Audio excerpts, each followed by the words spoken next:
ทันเห็นค่าไอ้ยพอไกลแล้ว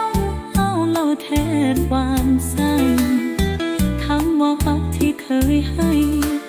กลายเป็นเพียงคำเก่านี่ห้องเพียงนั้นที่ตามดอกหัวใจวันตาที่บ่มีค่าไหลย้อยทุกคืนวันคิดอยู่ในความฝันที่บ่เคยเป็นจริงอ่านเพลงหักสามคำเหลือใจที่แผ่นสิ้นน้องตาที่เละอยู่ใครไม่ค่าไม่ใจ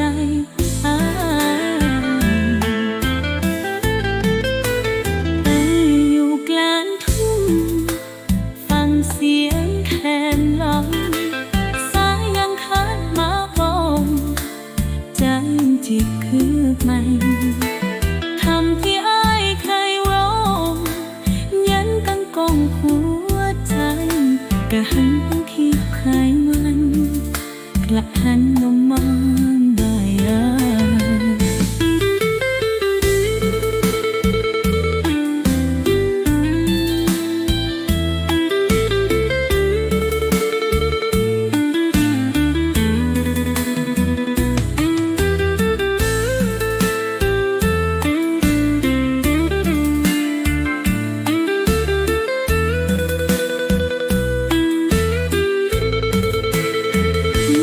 ที่ว่ามี